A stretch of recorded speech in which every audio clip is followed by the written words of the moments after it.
قادیانیت سے توبہ کرنے والوں کے مطابق قادیانیوں کی اصلیت کیا ہے، ضرور سنیے اور شیئر بھی کیجیے۔ یہ روایتی قادیانی کون ہے؟ یہ دراصل عام قادیانی ہیں جو مرزا غلام احمد قادیانی اور اس کے جانشینوں کی جعلی نبوتوں، خلافتوں اور حماقتوں کو اچھی طرح سے جانتے ہیں، لیکن پھر بھی ان کے خلاف آواز نہیں اٹھاتے، خاموشی سے زندگی گزارتے چلے جاتے ہیں۔ جماعت احمدیہ میں ایسے مرزائیوں کی کثرت ہے۔ یہ لوگ مرزا غلام احمد قادیانی، اس کے نام نہاد خلفاء اور قادیانیوں کی ام المؤمنین معاذ اللہ اور چھوٹی آپا اور بڑی آپا کو اپنی نجی محفلوں میں گالیاں دیتے ہیں، لیکن جماعت کے عہدیداروں کے سامنے ان کا احترام کرتے ہیں۔ اس طرح یہ ایک دوہری زندگی گزار رہے ہیں جو کہ بجا طور پر منافقت کی زندگی ہے۔ ان کے اعصاب اس دوہری اداکاری سے ٹوٹ چکے ہیں۔ جماعت احمدیہ کے بعض سادہ دل لوگ بڑوں کی بددعا اور لعنتوں سے بھی ڈر، کیونکہ ان کی جماعت کے رہنماؤں کا وتیرہ ہے کہ وہ شروع ہی سے اپنے مخالفوں کو موت سے ڈراتے ہیں۔ ہر مسلمان کا ایمان ہے کہ زندگی اور موت اللہ تعالیٰ کے ہاتھ میں ہے، جسے چاہے زندہ رکھے، جسے چاہے اپنے ہاں بلا لے، اس لیے وہ کسی ایسی موت کی دھمکی سے نہیں ڈرتے اور اسے ان کی دماغی بیماری سے تعبیر کرتے ہیں۔ جماعت احمدیہ کے بڑے جماعت چھوڑ کر چلے جانے والوں اور جماعت کے اندر رہ کر ان کی مخالفت کرنے والوں کے لیے بددعائیں کرتے ہیں، لعنتیں بھیجتے ہیں اور دنیا میں ان کے ذلیل و خوار ہونے کی پیشگوئیاں کرتے رہتے ہیں، اور یہ سلسلہ بہت عرصے سے چلا آ رہا ہے، جبکہ ختم نبوت کی حفاظت کرنے والے ہمیشہ سرخرو ہوتے ہیں اور یہ ذلیل و خوار۔ مرزا غلام احمد قادیانی نے امام مہدی، مسیح موعود، نبی، رسول، کرشن ہونے اور اس طرح دوسرے مختلف دعوے کیے۔ یہ بیمار ذہنیت کا آدمی تھا جو خود کو حاملہ ہو جانے اور حضرت عیسیٰ علیہ السلام کی روح اپنے اندر نفخ ہونے کا دعویٰ کرتا رہا۔ حوالے کے لیے دیکھیے کشتی نوح، مندرجہ روحانی خزائن، جلد 19، صفحہ 50، مرزا غلام احمد قادیانی۔ مرزا قادیانی کا ایک صحبت یافتہ قاضی یار محمد لکھتا ہے کہ حضرت مسیح موعود علیہ السلام یعنی مرزا غلام احمد قادیانی نے ایک موقع پر اپنی حالت یہ ظاہر فرمائی کہ کشف کی حالت آپ پر اس طرح طاری ہوئی کہ گویا آپ عورت ہیں، اور اللہ تعالیٰ نے رجولیت کی یعنی مردانہ طاقت کا اظہار فرمایا تھا۔ نعوذ باللہ من ذالک۔ سمجھنے کے لیے اشارہ کافی ہے۔ حوالے کے لیے اسلامی قربانی ٹریک نمبر 134 از قاضی یار محمد۔ ناظرین، جب سے یہ کائنات تخلیق ہوئی ہے، گھٹیا سے گھٹیا ذہنیت کے کسی شخص نے بھی خالق کائنات اللہ وحدہ لا شریک کی پاک ہستی پر ایسا گندا، گھناؤنا، کفریہ اور شرمناک الزام نہیں لگایا۔ ہو سکتا ہے یہ شیطان ہو جس نے مرزا صاحب کے ساتھ یہ جنسی ڈرامہ کھیلا ہو۔ مرزا کے گندے خیالوں اور گندی حرکتوں کا بدلہ اللہ تعالیٰ نے خوفناک عذاب سے دیا، اور دنیا میں ہی اپنی نجاست کے ڈھیر پر اس نے آخری سانس لی۔ بحوالہ سیرت المہدی، جلد 1، صفحہ 11، از مرزا بشیر احمد ولد مرزا غلام احمد، روایت نمبر 13۔ کاش مرزائی مرزا غلام احمد کے خاتمے کے حالات پڑھ کر ہی کانوں کو ہاتھ لگا لیں اور قادیانیت کو خیرباد کہہ دیں۔ مرزا غلام احمد قادیانی کے آنجہانی ہونے کے بعد اس کا پہلا گدی نشین حکیم نور الدین تھا، جس کو قادیانی جماعت خلیفہ اول کے نام سے پکارتی ہے۔ مرزا غلام احمد قادیانی اور اس کے بیٹے کی روایت کے مطابق حکیم نور الدین انتہائی گندا شخص تھا جو مدتوں نہیں نہاتا تھا۔ یہ بدبودار قادیانی خلیفہ گھوڑے پر سوار ہو کر کہیں جا رہا تھا کہ خدا تعالیٰ نے گھوڑے کو حکم دیا کہ خلیفہ اول کا خاتمہ کر دو۔ وہ خلیفہ بحکم الہی اس گھوڑے کے بدکنے سے اس سے نیچے گرنے لگا تو اس کا پاؤں رکاب میں پھنس گیا۔ گھوڑا سرپٹ دوڑتا رہا اور نبوت پر ڈاکہ ڈالنے والی جماعت کے خلیفہ کی ہڈیاں چٹکھاتا رہا۔ جب گھوڑا رکا تو قدرت اپنا حساب پورا کر چکی تھی۔ زخموں نے گینگرین یعنی ناسور کی صورت اختیار کر لی اور خلیفہ اول نور الدین بستر مرگ پر ایڑیاں رگڑتے رگڑتے عذاب الہی دنیا میں جھیلتے ہوئے ملک عدم کو سدھار گیا۔ بعد میں خاندان پر بھی مصائب کا پہاڑ ٹوٹا۔ حکیم نور الدین کے دردناک انجام کے بعد مرزا غلام احمد قادیانی کا بیٹا مرزا بشیر الدین محمود، جسے قادیانی جماعت خلیفہ ثانی کے نام سے جانتی ہے، جانشین ہوا۔ خلافت پر جھگڑا ہوا۔ مولوی محمد علی لاہوری کو خلافت نہ ملی۔ مرزا قادیانی کی بیوی نے ریشہ دوانیوں سے اپنے نوجوان بیٹے کو زبردستی خلیفہ بنوا دیا۔ یہ عیاش اور لاؤبالی جوان تھا جسے خلافت ملنے پر مرزا قادیانی کے وفادار ساتھی مولوی محمد علی لاہوری احتجاجاً اس جماعت سے نکل گئے اور اپنا لاہوری مرزائیوں کا گروپ تشکیل دے دیا۔ بشیر الدین محمود نے خلیفہ بنتے ہی ایسی گھناؤنی حرکتیں کی کہ خود شرم بھی شرما گئی۔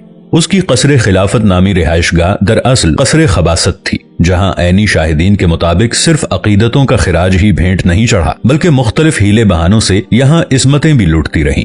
اس مقدس عیاش نے اپنے شکار گرفت میں لانے کے لیے نہایت دلکش پھندے لگا رکھے تھے۔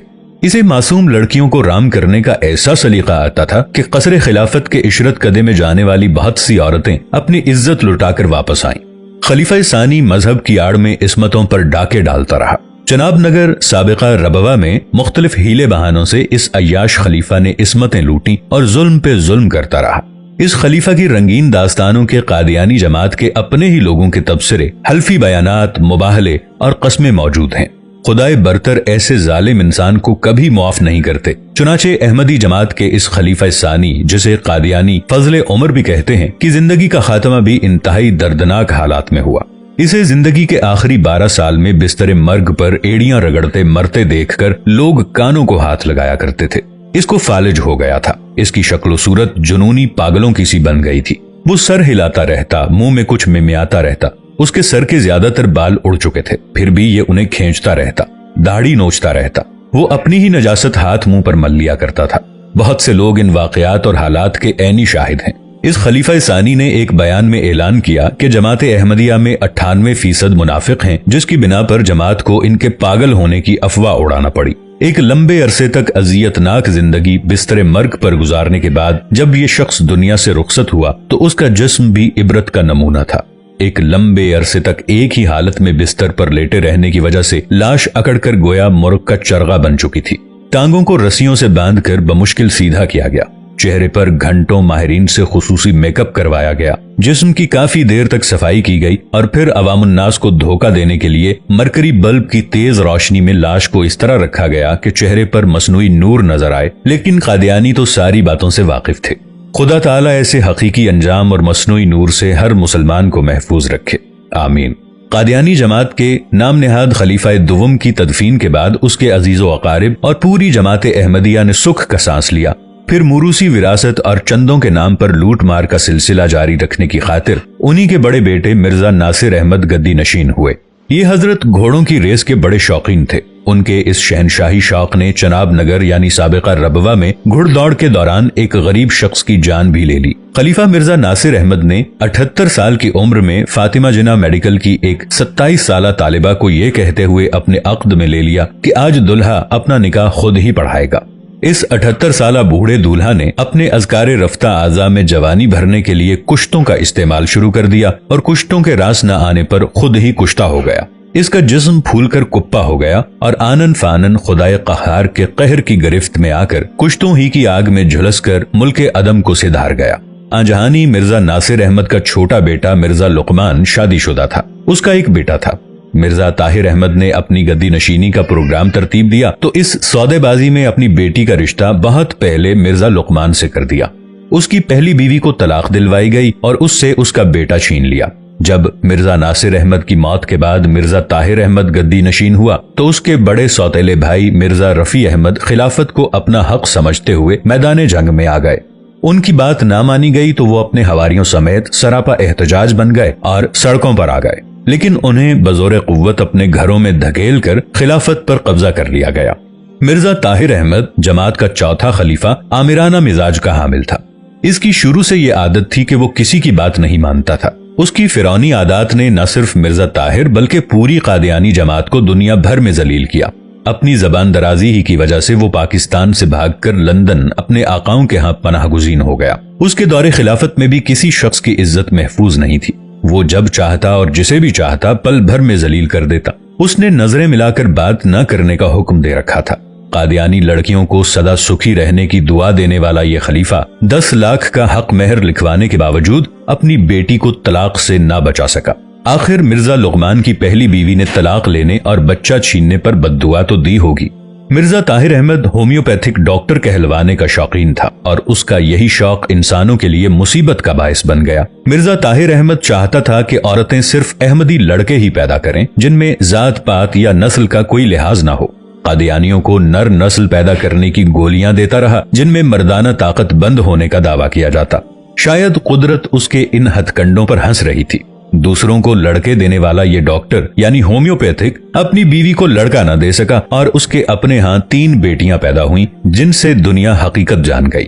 خلیفہ طاہر احمد نے اپنی عمر کے آخری چند سال میں اس دیدہ دلیری سے جھوٹ بولے کہ کرامن کاتبین بھی اس کے جھوٹ لکھتے ہوئے حیران ہوتے ہوں گے کہ وہ جھوٹ کی انتہا پر پہنچتے ہوئے ایک روز 20 کروڑ احمدیوں کی جماعت کا خلیفہ ہونے کا دعویٰ کر بیٹھا۔ اس کے ذہنی توازن کا یہ حال تھا کہ امامت کے دوران عجیب و غریب حرکتیں کرتا رہتا، کبھی باوضو نماز پڑھاتا تو کبھی بے وضو ہی پڑھا دیتا، رکوع کی جگہ سجدہ اور سجدے کی جگہ رکوع، کبھی دوران نماز ہی یہ کہتے ہوئے گھر کو چل دیتا کہ ٹھہرو ابھی وضو کر کے آتا ہوں۔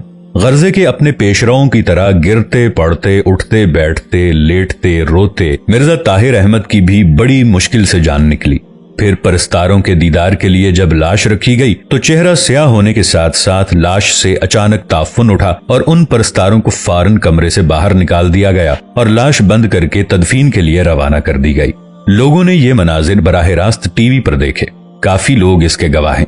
اللہ تعالیٰ سے دعا ہے کہ تمام مسلمانوں کو راہ راست پر چلنے کی توفیق عطا فرمائے اور قادیانیوں کو بھی ہدایت عطا فرمائے کہ وہ منافقت کی زندگی چھوڑ کر حقیقی زندگی گزارنا شروع کر دیں۔ آمین یا رب العالمین۔